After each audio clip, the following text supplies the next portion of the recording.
360 persons have been killed by terrorists in the first quarter of 2022 in Kaduna State, according to the state government, a figure that has alarmed the authorities. That casualty number is besides the over 1,300 persons that were kidnapped under the period, which is why Governor Nasser El-Rufai is meeting everyone within the hierarchy of leadership here at the government house as it reveals a disturbing development that drives terrorism. The first great concern is the emergence of Boko Haram terrorist enclave, as well as the activities of Ansaru, particularly in Birnungwari and Chikun local governments. Amongst those kidnapped from the train, Abuja-Kaduna train, was a former roommate and classmate of mine. Throughout the period that he was in captivity, it was very clear that the terrorists were making comments like the forests in Kaduna are even better than Sambisa, so they should all relocate here. I think this is an area we should be very concerned about, and this is why we've been making the point that the problem of insecurity now has moved from the northeast to the northwest. With terrorists now making major inroads into the northwest, the state governor also raises concern over a possible threat to the 2023 election if nothing is done. If we don't improve the levels of security in some of our local governments like Birnungwari, Chikun, Giwa and Igabi, it may not even be possible to hold elections in those local governments. And if we cannot have elections in 4 to 6 local governments, I wonder whether it will be possible to have elections at all in Kaduna State. With this revelation by the Kaduna State government, arguably nothing is of greater priority at the moment beyond ensuring the security of lives and property, as about 60 people are still being held captive by terrorists from the March 28 Abuja-Kaduna train attack in Chikun local government area of the state. Well, I'm sure that editors must have been spoiled for choice as to what line to start with in terms of taking a headliner from that particular briefing. But I'm sure you heard many of the dailies went with the fact that Ansaru and the Boko Haram terrorists have now found a home in the forest of Kaduna, northwest Nigeria. Well, we're going to be discussing the implications of this with Kabiru Adamu, who is a security risk management and intelligence solution consultant, and also the founder and managing director of Beacon Consulting Limited. You're welcome to Sunrise Daily this morning. Thank you, Mope. Good morning. Good morning. You know, I'm just wondering which one of the lines to start with. First and foremost, it's notable to note that quite a number of states are beginning to have these security briefs. Just this year, at the beginning of this year, we heard from the Niger state government giving a brief. It was not even the end of January yet, and over 200 people, I'm trying to bring that up, 220 people killed and 200 kidnapped in the first 17 days of January alone this year. Now we're getting another figure from the Kaduna state government talking about how over 300 people have been killed and 1,000 more kidnapped in Kaduna State alone. What exactly are we looking at here? What's going on? In simple terms, a deterioration of the security situation, especially in the northern half of the country. Like you said in your introduction, I do run an intelligence firm. Part of what we do is to keep a database of incidents around the country, and that is what our database has told us. In fact, at the end of that last year, we saw an 80% rise in fatalities in the north. When we compared 2021 and 2022, we saw a 40% rise from the two figures. In fact, when we compared the first quarter report released by Kaduna, and I must commend the Kaduna state government for collating these incidents and for analyzing the trends. That is the way to go. That is the modern way of approaching security. Perhaps in the course of our conversations, we would mention how to take that forward. But this is a good step. Now, it tells us where the gaps are. And clearly, from what we saw from those figures, Central Senatorial District in Kaduna is the epicenter of all of this crisis. Like the governor mentioned, Birnungwari, Chikun, Igabi local government. That is where all of this is happening. So as a security practitioner, if I look at that and I see the local governments in front of me, and I see where there are more reds than yellow or green, in fact, and I look at the resources at my disposal, it allows me to know how to deploy those resources, especially when those resources are not available. So to that extent, the revelations, the embracing of data by state governments is quite commendable. I must say that as far as I'm aware, and I do cover the whole 36 states and Abuja, there is no state government that has embraced the data like the Kaduna state government has done. Well, nonetheless, what the data tells us is quite frightening. Even though, yes, as you rightly pointed out, it is important that we have this data because it's the only way we can, use it for any improvement in security, if we're going to see any improvement at all. The question is, now that we have the data, what difference is it really making in terms of what we're seeing? Are we just collating it for the sake of it? Are we really seeing an improvement? Because before now, we had been told about how much progress has been made, and I know that when we had a conversation with the president at the beginning of this year, that was the first concern we raised with him. He was quite optimistic and quite I don't know, I'm looking for the right word to use now. He was talking about the success that has been recorded in the Northeast in terms of one of the achievements in security. But when it came to the Northwest, he did acknowledge that is a challenge that we don't seem to understand yet. Initially, it was termed banditry. And then when we saw the scale of the killings and the style of the attacks, the bandits were now labeled terrorists. But in labeling them that, has it really changed the results that we're seeing? Because we imagine that to change the label was also to change how we approach them and perhaps to be able to nip this thing in the bud. But it looks like it's now finally grown into a full-blown tree. Exactly. And this is like, I would refer back to my database. As far back as November 2021, we started reporting that, especially in the border area between Niger State and Kaduna State. And unfortunately, this is actually in the public space. You referred to a statement by the Niger State governor. He had severally mentioned the presence of terrorists in his state. Now, if you look at the border area, there is a coterminous border between the two states, Niger and Kaduna. That border area, especially the part that links Birnungwari, the presence of especially Ansarul Muslimina fi Biladi Sudan, the group that was called Ansaru by the governor, has been established. And in fact, the worrisome aspect is that they are recruiting actively within those locations, in several communities there. What they do is they use little influence, sometimes incentivizing residents with little money or protection.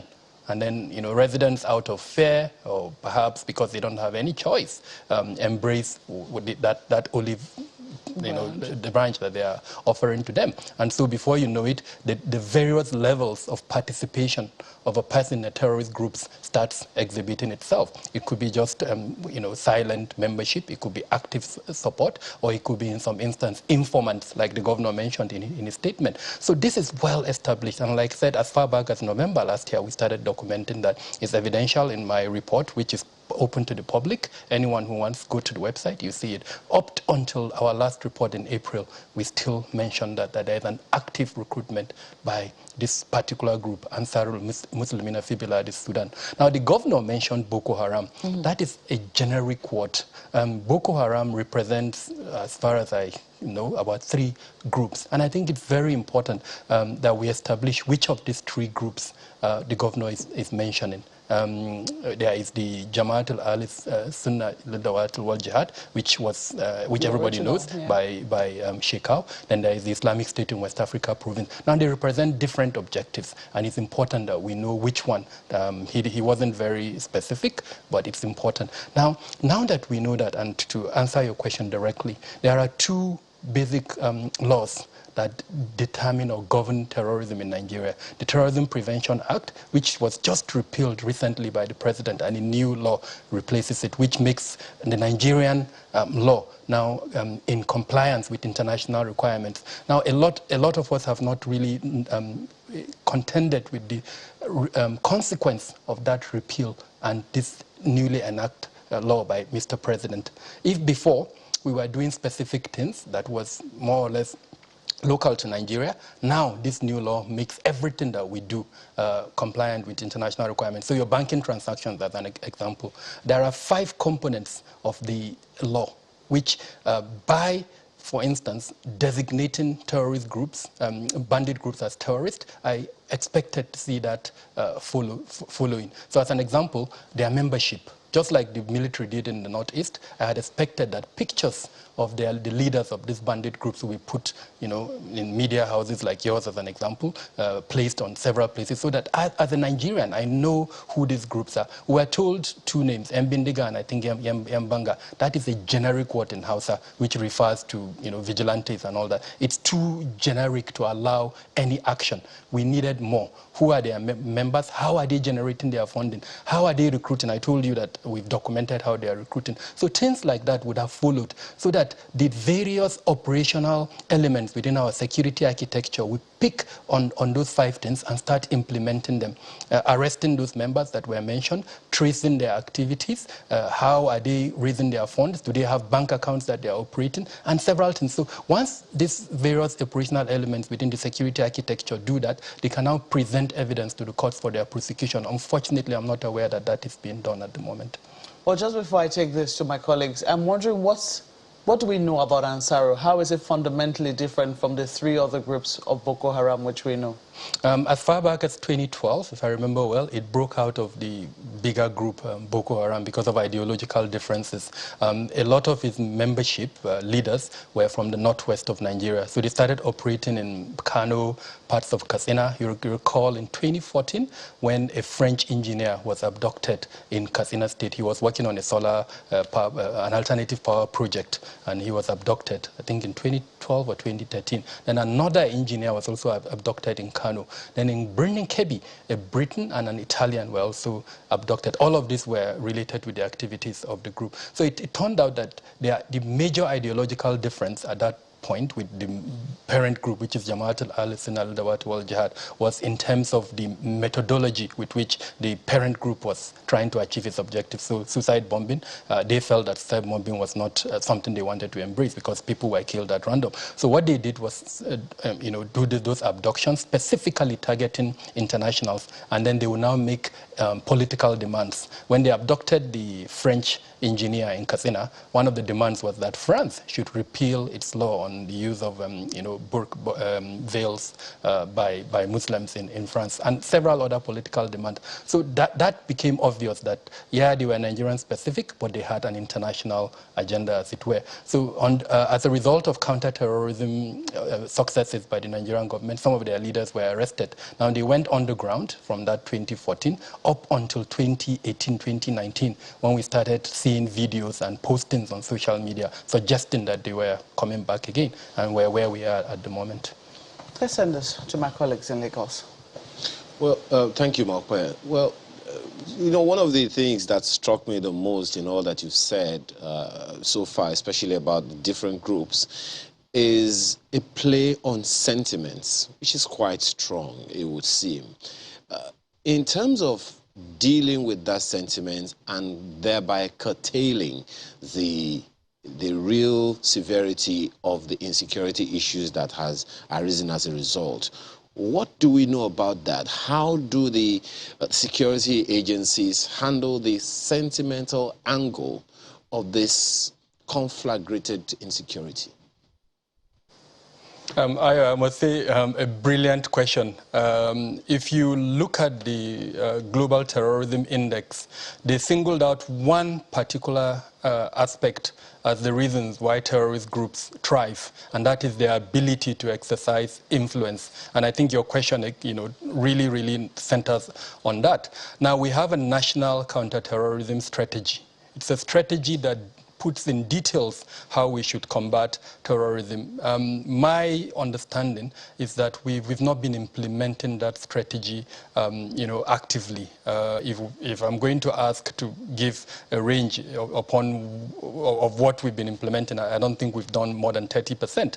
Also, unfortunately, it appears the military has been largely responsible for the implementation of that strategy, when the military is just one element out of the 27 ministries, departments, and agencies that we have in security. So to answer your question directly, I would hope to see a review of that national counterterrorism strategy. What are the gaps? Why have we not been able to, why have the other 24 ministries, departments, and agencies that are within the security architecture not been involved in the implementation of that strategy? Why is it that it's the military that is at the forefront of the implementation of that document? As an example, the National Orientation Agency has a huge role to play. Ministry of Information has a huge role to play in exerting and especially the counter-narrative against terrorism. If they go to locations, they use grievances, and that brings me back to Kaduna. The governor said a lot yesterday, but he didn't speak about grievances. What they do is they use grievances, whether real or perceived, to recruit from the communities where they are operating. And if you do not block or change that narrative, or even take active measures to address the real grievances, then you are allowing them that possibility to operate. So again, it has to be a concerted effort, both by the 27 ministries, departments, and agencies in security, as well as the whole of government, so that we address the root causes of terrorism. You talked about the NOA, for instance, and one of the issues that have been raised, variously by NOA is that they do not have adequate funding to deal with the issues that they have to deal with, resensitizing Nigerians and all of that. On the one hand, that issue of funding, NOA cannot generate money on its own. It has to be funded by government, and perhaps the other 26 or thereabout agencies that are left in the list that you have talked about. Is this in any way suggesting some complicity of some ministries, departments, or agencies, or that it's because we have a funding problem that insecurity is persisting and government is handicapped? I see it as two things. Number one, accountability within the whole government apparatus. I talked about the National Counterterrorism Strategy, and I mentioned that we need to review it. And it's really about accountability. If we do have a strategy and it's not being fully implemented, then somebody is not doing his job. And that brings me to your question, the role of the NOA.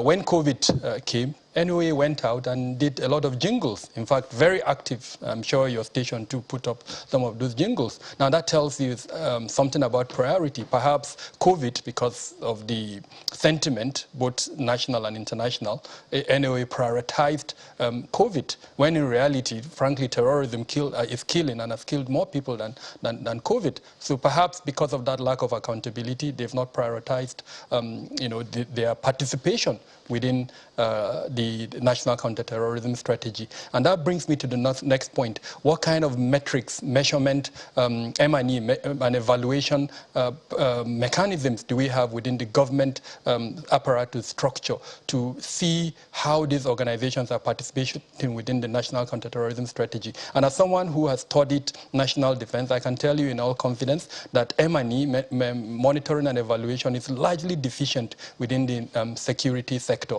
So perhaps one of the ways to go is to enhance M&E so that the participation of all of these agencies within the national defense policy, national counterterrorism strategy, and the several other policies that we have, including our terrorism law, is improved upon. Would you say the same for our collaboration or a lack of it, talking to the various communities where these insecurities usually stem from? Definitely. Yesterday, when the Kaduna State first quarter 2022 report was being presented, it was at the State Security Council meeting. And I was very happy to see traditional rulers as part of the members of that council. One thing that worried me is when the governor was highlighting what he felt was the role of three particular locations along the Abuja-Kaduna highway. He singled out three towns, as it were, on that road. And one of his recommendations was either to relocate those towns or to level it. I think he used that word. Now, how do you explain moving an entire community as an attempt to solve a security challenge that you have? What would be the feeling of the people in that location? I am of the advocate that instead of such attempts, which frankly are draconian and are not consistent with our democratic practices, perhaps we should look for a better way to involve those people within the security architecture. Getting the buy-in of residents of the location, just like you've indicated, is one of the key objectives of our national counterterrorism strategy. So instead of announcing or recommending measures like that would further alienate them, I talked about grievances earlier on, we should look for ways to enhance inclusion. Both diversity, equity, and perhaps even fairness are things that would help include those communities as against excluding them further. Mr. Adamo, I'm glad you talked about architecture. I'd like us to look a bit more closely at Kaduna. You know, the state bears critical security infrastructure. There's the Defense Academy, there's the Air Force Institute of Technology, there's the School of Artillery. With this security architecture, why is Kaduna still susceptible to bandit attack? Time would not allow me really to go into the details in answering your question, but in simple terms, the drivers of insecurity are, I think, more pronounced in Kaduna than several other locations, and I'll quickly mention some of them. Number one is the grievances that I talked about. There are three levels of these grievances: the political grievances, the economic grievance, and social grievances. You have a huge population that are either unemployed or unemployed, and they provide the pool upon which these threat actors recruit from. You have the proliferation of small arms and light weapons. You have political players who are unhappy with perhaps the nature of the state. Then you have the inability of the state government to also manage the security resources in a manner that would allow for the blocking of some of the security gaps that exist. And this is the lacuna within our constitution. It's not specific to Kaduna, but because of the circumstances that exist in Kaduna, it makes it more pronounced. You have its topography. It's the natural environment that Kaduna has, or what we call ungoverned spaces, forests, mountains that are quite vast in Kaduna. You have its proximity to states like Niger, Katsina, and to an extent Zamfara. These are states where you have the presence of some of these threat elements that are quite active. And because there is no effective and efficient way of managing the movement of these threat elements, it's easy when, for instance, there's a security force operation going on in Katsina or Zamfara for them to, or even Niger State, for them to move into Kaduna. Those grievances that I mentioned earlier on allow a value chain, as it were, for support for these systems. The governor talked about drug addiction. Yes, that is a fact, especially within vulnerable groups, the youths, to an extent women, and then the society as a whole, and several other drivers of insecurity that exist within the state. Unfortunately, that is what makes Kaduna. When the incident happened in Chikun local government, I did what we would normally do in secondary school. I took the protractor, placed it on the point where that train was attacked, and did a perimeter cycle round that place. And I came up with about 4 major security formations that were in close proximity to that center point, or where the attack happened. The question is, if you have that kind of presence, just like you mentioned, how is it possible that these threat elements are able to attack? We know where they are. That's one thing I want to emphasize. We know where these threat elements are, but something is stopping the security agencies from going after them, and that is what we need to address if we're going to change this situation. Well, what is? Because I'm sure that this information which the Kaduna State government has put out is not to frighten people. It's so that action can be taken, and quickly too. Some people will say maybe you should have briefed the president in private. But, I mean, this is something that concerns all of us, and I'm sure that we need to, because he also said that he could have implications for the 2023 elections and its conduct in Kaduna. So what do you think, what should be happening right now? So many aspects to your question. Number one, I know that Governor Rufai has briefed Mr. President in February and March after his state discovered IEDs in, I think, 2 local governments. He did come to Abuja to brief Mr. President, and he also, his government released a warning to residents telling them of the risk of exposure to IEDs in the state.